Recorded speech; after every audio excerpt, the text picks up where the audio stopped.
Ember Field, a quiet retreat on a secluded stretch of road, was about to become the scene of an unexpected event. When Michael Winston, a Marine Corps veteran, stopped for a quick coffee, he had no idea he was about to face a very different kind of battle. When he noticed a young black woman and an older white man, his trained instincts warned him that something was deeply wrong. In a world where appearances can be deceiving, how could he be sure of what was coming? And what hidden dangers lurked behind this seemingly ordinary rest stop? Before we find out, tell us where you're watching from, and if you enjoy suspenseful stories, be sure to subscribe. The sun was setting, casting long shadows across the quiet country road that wound through the vast expanses of Ember Field. As the day slowly faded, a modest rest stop appeared on the horizon, offering a place of respite for weary travelers. The simple building, with its restaurant and convenience store, stood alone amid the vast fields around it. Offering a brief respite from the monotony of the road, the restaurant had a quiet, serene atmosphere. The soft hum of fluorescent lights mingled with the soft clink of silverware and the occasional murmur of stray conversation. Plastic booths lined the walls, their faded markings telling stories of the many customers who had passed through over the years. Near the entrance, a coffee station held a half-empty pot, still steaming, while a row of vending machines hummed quietly in the corner. The door opened, bringing with it a rush of cool night air. A few glances fell on the newcomer, Marine Michael Winston, who strode in. His eyes, trained to assess the surroundings, swept the room with the precision of someone who had learned never to fully relax, even on American soil. He took in the few people present, a few truck drivers hunched over their coffee cups, an elderly woman savoring a slice of pie, and a man in a suit intently reading his newspaper. It was then that something caught his eye, a small figure sitting in a yellow booth near the window. A girl, no more than 8 years old, stood before the man in the suit. Her dark skin contrasted with her vibrant red dress, and her curls framed a thoughtful face. There was something about her demeanor that gave Michael pause. Her restless eyes darted around the room, her small hands fidgeting nervously in her lap. The girl would occasionally raise her hands to her face as if trying to hide from something invisible. The man in front of her, who looked to be in his 50s, was immaculately groomed with neatly combed gray hair and a smart navy suit. He held up the newspaper, creating a barrier between himself and the girl, but Michael noticed that the man kept glancing over the top of the paper, watching her with unusual intensity. As he walked to the counter to order a coffee, Michael couldn't shake the feeling that something was off. The difference in age and race between them could have a simple explanation: perhaps she was adopted, or he was a family friend. However, the girl's visible discomfort and the man's controlled manner stirred suspicion. Trying to shake off this feeling, Michael reminded himself that he was just there for a quick break before continuing his long journey.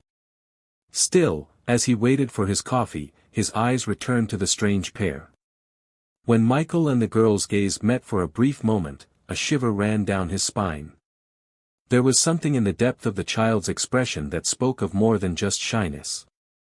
The waitress handed him his steaming cup, and Michael decided to position himself near the vending machines, a discreet spot where he could observe without attracting attention. Coffee in hand, he leaned against the wall and watched the scene unfold. The girl tapped her fingers silently on the table, her feet dangling beneath the bench, never reaching the floor. She glanced sideways at the man, and whenever their eyes met, she quickly looked away. The man maintained a calculated calm, alternating between the newspaper and the girl with disconcerting coolness. Years of military service had taught Michael to trust his instincts, and every part of him told him that this situation deserved attention. Although he was torn between the fear of overreacting and the urge to intervene, he couldn't shake the growing feeling that something was wrong. Who were these people? What had brought them to this isolated stop on the road? And most of all, was the girl really safe? As the minutes passed, Michael's discomfort grew. He knew he couldn't just leave, not until he was sure his suspicions were unfounded. He decided to stay longer, his coffee cooling in his hands as he kept his eyes fixed on the table by the window. The sound of soft conversation filled the room, but Michael was attentive to what was unfolding in front of him. He had finished his coffee some time ago, but something kept pulling him back to the girl in the red dress and the man in the navy blue suit. Then something caught his attention, a subtle movement of the girl's hand, her palms slightly raised and her fingers spread wide. The gesture, almost imperceptible, made Michael frown, trying to understand its meaning. Was it a nervous tic? A habit? Or something more? His eyes scanned the room again, and for a brief second, he met the girl's gaze. At that moment, he saw a flash of fear, perhaps even despair, that disappeared as quickly as it had come, but it made Michael even more alert. His training made him think of all the possibilities. The gesture could be a silent call for help, similar to the distress signals he had seen in situations of extreme stress. His pulse quickened as he pondered what was happening. What could the girl be so afraid of? The man in front of him seemed calm, but the excessive control and the way he looked at the girl made Michael's nerves fray. He tried to rationalize, this was not a battlefield, and the girl could simply be shy. The man could be a family friend or a relative, despite the difference in appearance. But Michael's instincts, honed by years of service, screamed that something was deeply wrong. The tension in his body grew as he continued to watch.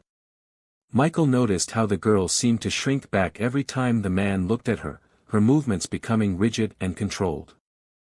She shrank subtly, as if she were trying to become invisible, which contrasted with the natural energy expected of a child her age. The man, on the other hand, maintained a facade of normality, sipping his coffee and flipping through the pages of his newspaper. Every now and then, he would say something to the girl, as if it were a casual conversation.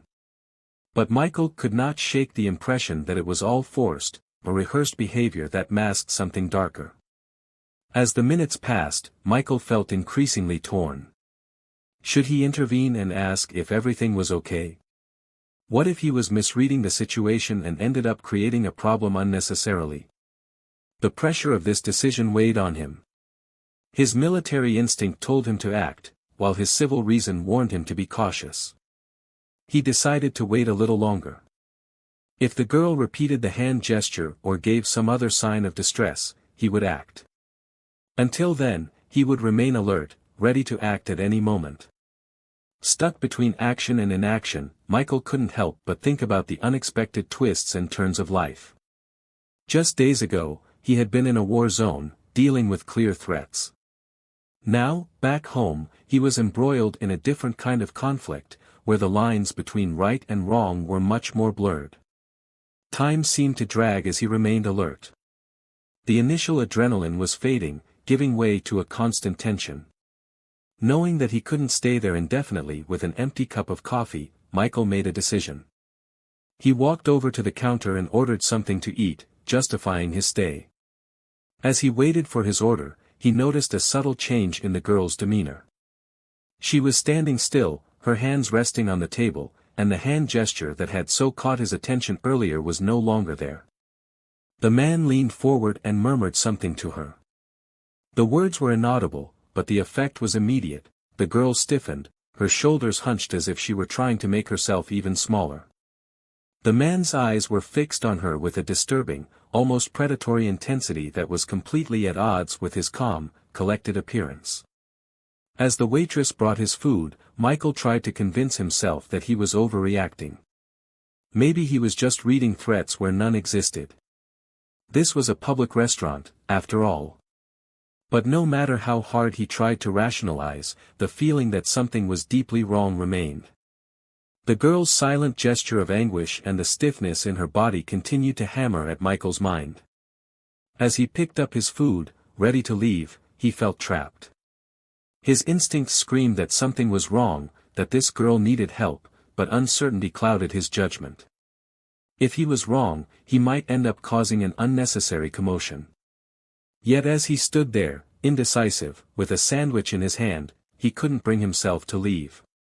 Something kept him anchored in that place, unable to ignore what he was witnessing. As oblivious as the man seemed to Michael's vigilance, the girl continued to display a tense stillness, as if expecting something terrible at any moment. Despite his harmless appearance, the man's behavior was no less disturbing to Michael. Sitting in a reserved manner, as if trying to become invisible, the girl displayed a behavior far removed from the liveliness typical of a child her age.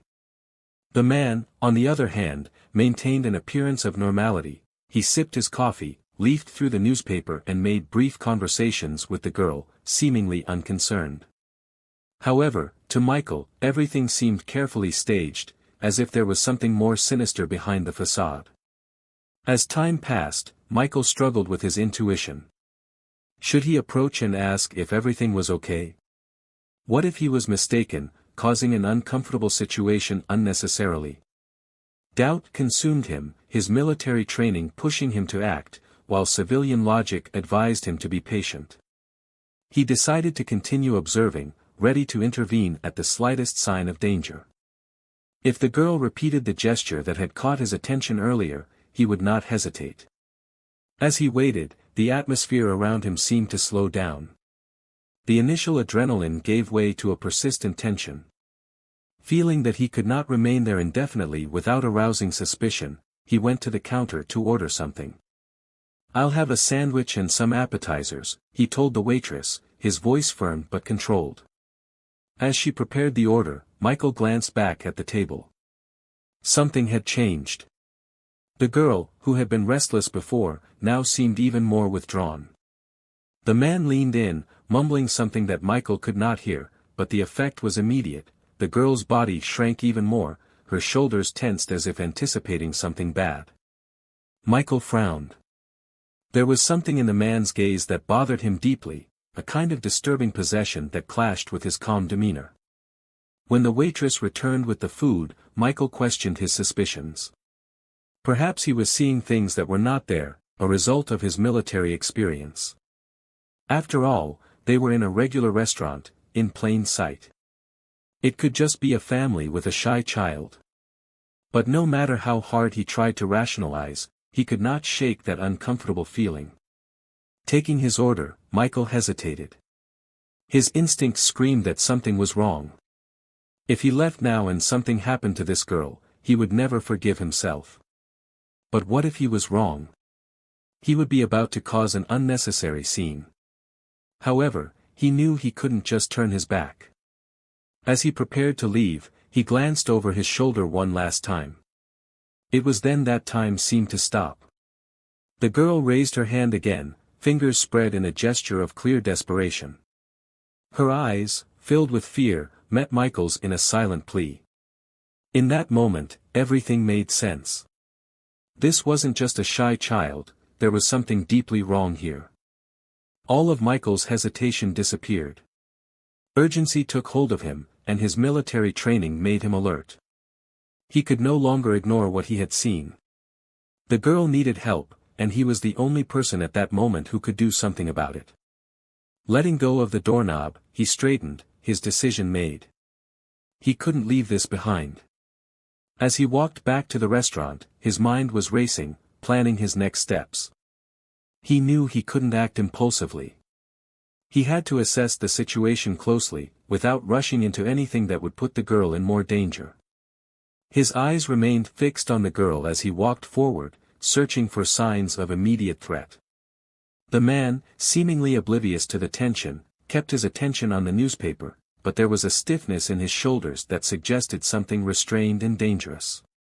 Michael approached the table, and the girl's eyes widened, a mixture of hope and fear. The man looked up briefly, surprised to see Michael so close. For a second, his face showed surprise before returning to a mask of calm. Michael knew that every word, every movement would count at this moment. He had to be careful, any mistake could make the situation worse. Still, he was determined, this child needed help, and he wouldn't leave until he was sure she was safe. The soldier suddenly approached, clearly catching them off guard and interrupting any plans they might have had. Michael watched Greg and Zoe closely, trying to decipher their reactions. The contrast was clear. Greg's face maintained an expression of forced calm, while Zoe withdrew even more, her eyes darting nervously between the two men. "Is everything okay here?" Michael asked, his voice firm and direct, although his attention was more on Zoe than Greg. Still, he kept both of them under surveillance, ready for any unexpected move. Greg was the first to answer, his voice calm and friendly, but there was an underlying tension that he could not disguise. "Yes, everything is fine," Greg said, his tone light but with a wary look.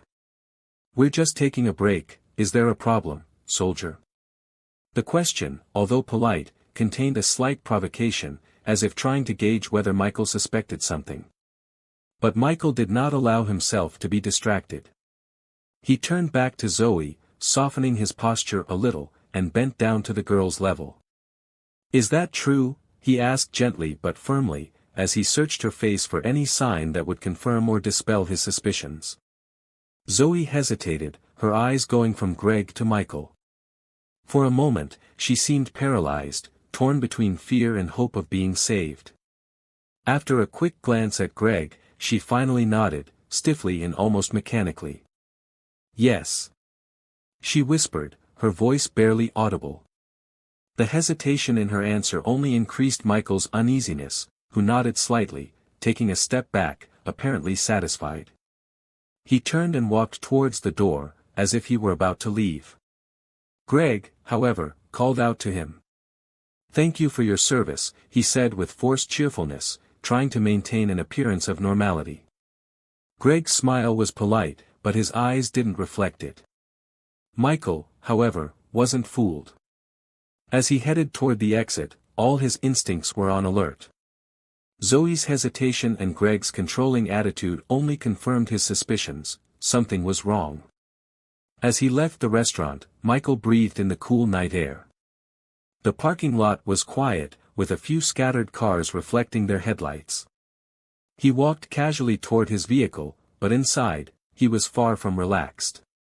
Every sense was on high alert, his mind racing with what he had just witnessed.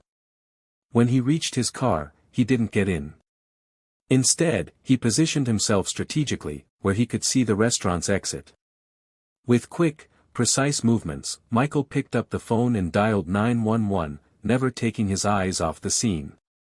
"I'd like to report a possible child abduction," he said, his voice low and urgent. "I'm at the Ember Field rest stop on Highway 27. There's a black girl, about 8 years old, wearing a red dress, accompanied by a white man, in his 50s, wearing a blue suit. The girl looks scared and may have tried to call for help." He described Zoe and Greg in detail, emphasizing the man's controlling behavior and the child's obvious fear. "I'm a former Marine," he added, hoping to lend more credibility to his claim. "Something's not right here, this girl needs help." As he spoke, Michael kept his eyes on the entrance to the restaurant. He knew Greg could try to run away at any moment. The minutes dragged by, each second feeling like an eternity. Finally, he saw Greg stand up, grab his jacket, and pull Zoe by the arm. At that moment, Michael was about to act, but was interrupted by the sound of sirens. Relief washed over him when he saw 2 police cars pulling into the parking lot. Without hesitation, Michael ran back into the restaurant, the police officers close behind. As he entered, his eyes fell on Greg, who was already trying to drag Zoe out. When he saw Michael and the police officers, Greg froze, his confidence gone, replaced by panic. Zoe, in turn, was paralyzed with fear. "Sir, let go of the girl and step back," one of the officers ordered, his voice firm and authoritative. Greg hesitated, reflexively squeezing Zoe's arm. Silence filled the restaurant as everyone watched in suspense. Finally, Greg stammered. "This is a misunderstanding," he said shakily, letting go of Zoe's arm. "She's my niece, we were just leaving." Michael could see the fear in Greg's eyes, but more importantly, he could also see Zoe, standing there, shaking and on the verge of tears. The real confrontation was yet to come, and Michael knew he would do whatever it took to ensure her safety. One of the officers approached Greg, his hand resting discreetly on his holster. "Sir, we need to ask you a few questions," he said cautiously. "Questions?" Greg replied, his tone calm but firm. We've received reports of suspicious behavior and we need to understand your connection to the child, the officer continued. As the questioning began, Michael kept his gaze fixed on Zoe. He took a subtle step forward, trying to place himself between her and Greg without causing any more commotion. "You're safe now," he said in a low but determined voice. Zoe looked at him with wide eyes, a mixture of fear and hope. Greg's posture began to crumble as the officers pressed him for answers. He stammered, unable to provide any evidence of his alleged relationship with Zoe, and with each passing minute his story became more confusing, revealing his desperation. Michael noticed the officers exchanging suspicious glances, clearly considering the inconsistencies in Greg's accounts. Zoe remained silent, her body tense. Michael wanted to comfort her, to assure her that everything would be okay, but he knew that the best course of action at that moment was to let the officers deal with Greg. As the conversation progressed, the officers' posture changed subtly, indicating that they were taking control of the situation. Greg, for his part, began to look around, as if searching for an escape route, but he was surrounded, trapped by the consequences of his actions. One of the officers then approached Zoe, crouching down beside her. "Honey, can you tell us who this man is? Are you okay?" he asked gently. Zoe's voice shook as, with great effort, she whispered, "I need help. I'm in danger." Her words carried immense weight, and the officers looked at each other, making the final decision. Unable to prove any legal connection to the girl, Greg was arrested. "Sir, you are under arrest," the officer declared as he handcuffed him. "You have the right to remain silent. Anything you say can and will be used against you in court." Greg's protests grew louder as reality set in. "This is a mistake. You don't understand," he shouted, but his pleas were ignored. The officers escorted him out of the restaurant, his screams muffled as they loaded him into the police car. Inside the restaurant, Zoe, though relieved, was still frightened. Michael stood nearby, a comforting presence amidst the chaos. He knew this was just the beginning, there would be many more questions, statements, and a long process ahead to ensure justice was served. But in that moment, he allowed himself to feel relief that Zoe was safe. Whatever Greg's intentions, any danger she might have faced had been averted. Watching as the officers reassured Zoe, Michael knew that trusting his instincts had been crucial. The restaurant, once the scene of a tense confrontation, was now calmer, with the few remaining customers whispering among themselves and stealing glances at Zoe and the officers. Outside, the flashing lights of police cars lit up the parking lot in red and blue. Inside one of the cars, Greg was handcuffed, his confidence shattered. Through the window, Michael could see him gesturing wildly, as if in a desperate attempt to explain himself, but his words would no longer have any effect, the decision had already been made. Back in the restaurant, the focus turned to Zoe, who was sitting in one of the booths, with a police officer standing next to her, speaking to her softly. Michael, watching from a distance, noticed that the girl's tense posture began to relax slightly. Meanwhile, one of the officers approached Michael. "Sir, we're going to need a statement from you. Can you tell us what you observed that raised suspicions?" he asked respectfully. Michael nodded and, with his military training kicking in, gave a detailed and precise account of everything he had witnessed, the gestures, Zoe's obvious discomfort, and Greg's controlling behavior. As he finished, he noticed the officer's serious expression. "You did the right thing by calling us," the officer said. "Most would have ignored it, convinced themselves it was nothing. You may very well have saved this girl's life." The words weighed heavily on Michael, who now felt the full impact of his decision. One of the officers approached Greg, his hand carefully resting on the holster of his gun. "Sir, we need to ask you some questions," he said, his tone firm but calm. "Questions?" Greg replied, maintaining a calm demeanor, but the authority in his voice was noticeable. "We've received reports of suspicious behavior and we need to understand what your relationship with the child is," the officer added. Meanwhile, Michael, observing the situation, approached Zoe, trying to place himself between her and Greg in a subtle way, without causing more fear in the girl. "You're safe now," he murmured, his voice soft but full of determination. Zoe's eyes, wide, reflected a mixture of terror and hope. Greg, for his part, began to lose his composure as the officer's questioning intensified. He tangled in his own words, unable to offer any solid proof of his supposed connection with Zoe. With each less convincing explanation, his anxiety became more evident. Michael noticed the officers exchanging glances with each other, their suspicions growing as Greg's answers became inconsistent. It was clear that they were weighing the evidence against Greg's increasingly implausible justifications. All the while, Zoe remained silent, her body tense, showing how nervous she was. Michael wanted to comfort her, but he knew that his priority was to ensure that Greg was properly treated. As the interrogation progressed, the tension between the officers increased. They moved with a more determined posture, ready to take control of the situation. Greg looked around, visibly desperate, as if searching for an escape route, but he was cornered by his own actions.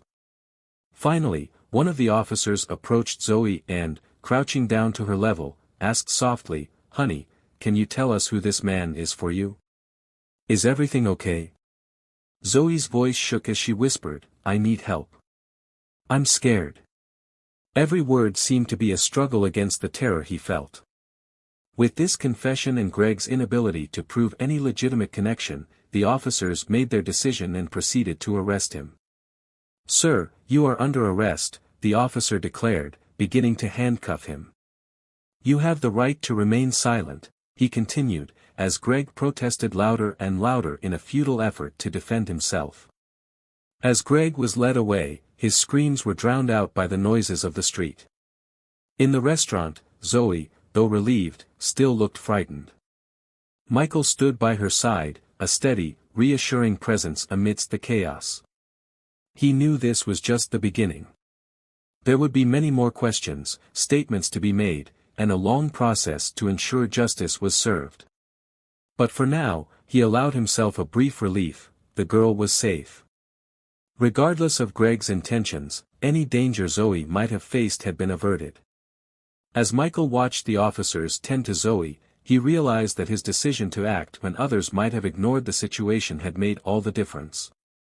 The restaurant, which had once been a scene of tension, was now beginning to calm down, with the few remaining customers murmuring among themselves and stealing glances at the girl and the officers. The red and blue lights of the police cars painted the parking lot with an alternating glow.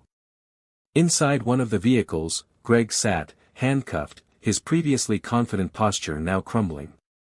Michael could see him gesturing wildly through the window, speaking frantically, but his words no longer had any impact. The decision had been made. Back in the restaurant, all attention was on Zoe. Sitting in one of the booths, a kind-faced police officer sat beside her, speaking softly, though Michael could not hear the words. Little by little, Zoe began to relax. One of the officers approached Michael and said respectfully, "Sir, we need a formal statement from you. Can you tell us what made you suspicious?" Michael nodded, his military training coming to the fore as he gave a detailed account of what he had witnessed. The officer listened intently, and when Michael finished, he commented, "You did the right thing. Many would have ignored it, but you may have saved this girl's life." These words struck Michael deeply. He had acted on instinct, guided by the certainty that something was wrong. But hearing it from a police officer so directly brought home the real weight of the situation. In the distance, Michael watched Zoe, small and vulnerable in her red dress, still scared but now safe. He whispered in a shaky voice, "I'm here now, you're safe," as he held Zoe tightly. The girl, still shaken, clung to her father's shirt, letting the tears fall. Michael, having finished giving his statement to one of the officers, stepped back, allowing the family a moment of privacy. He watched as Zoe snuggled into her father's chest, her frail body shaking, but this time not from fear, but from relief. As this emotional scene unfolded, Greg was led away to a cell, his protests now only murmurs of mercy. The gravity of the situation finally hit him, and the weight of his actions seemed to crush any remaining resistance he had. That night was far from over. There would be more questions, more statements, and a long process to ensure justice was served.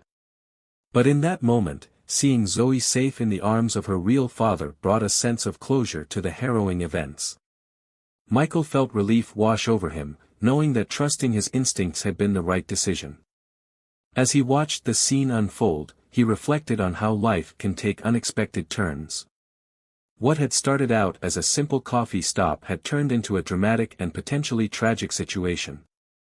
Yet here he was, having played a crucial role in reuniting a daughter with her father and preventing a terrible crime. As the night wore on, the adrenaline wore off and the initial chaos of the police station gave way to a more orderly process. Michael spent hours recounting every detail of that night. The officers, meticulous, asked him to clarify points, while Zoe, accompanied by her father, was gently questioned by a child specialist. His brief statement corroborated Michael's story and provided vital evidence against Greg and his mother.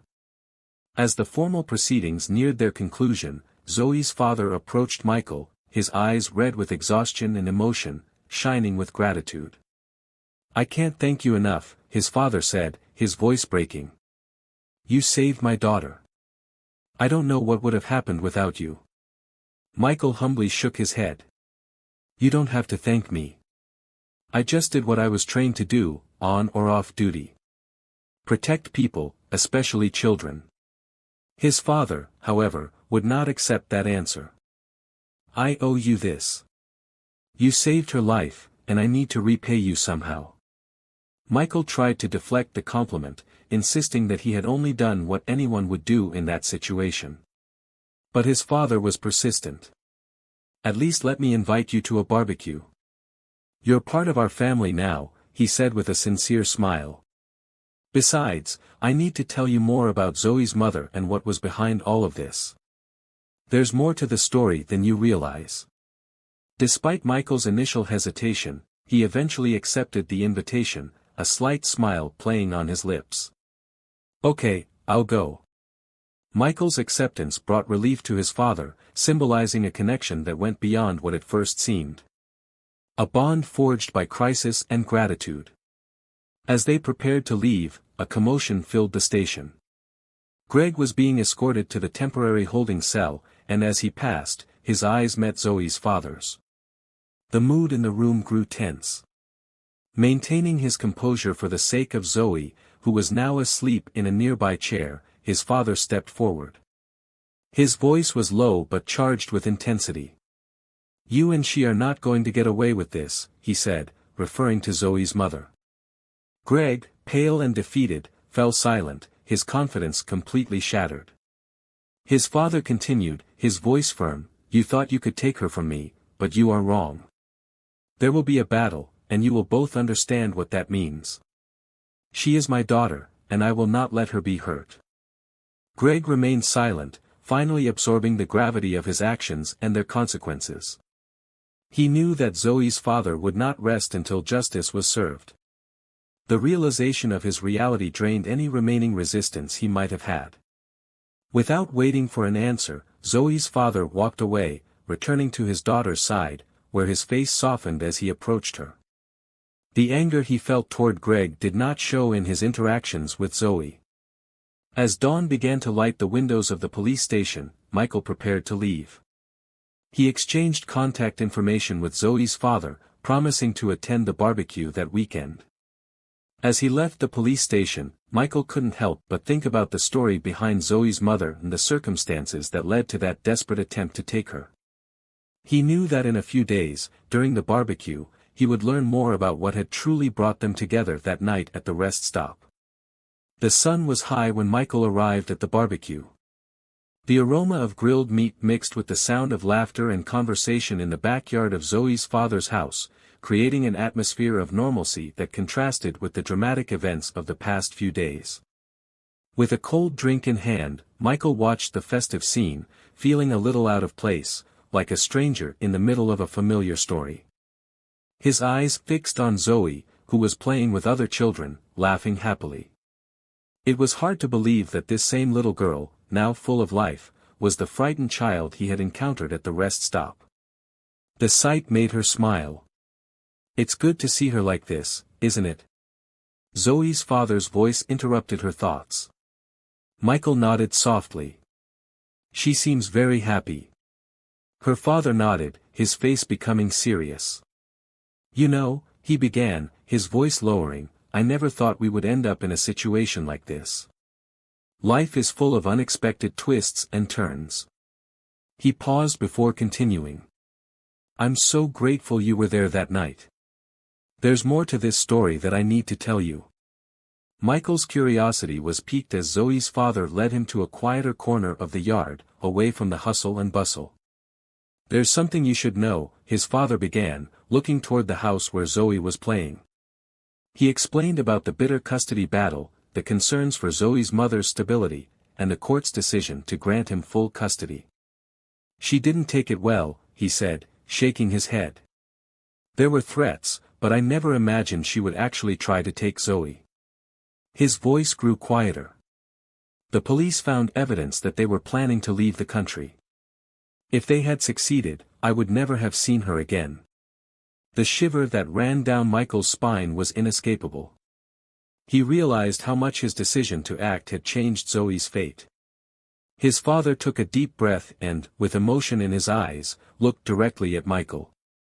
"I will thank God every day that you were there. If you hadn't intervened, I could have lost my daughter forever." His voice cracked a little. "You didn't just stop a crime, you saved my little girl's life.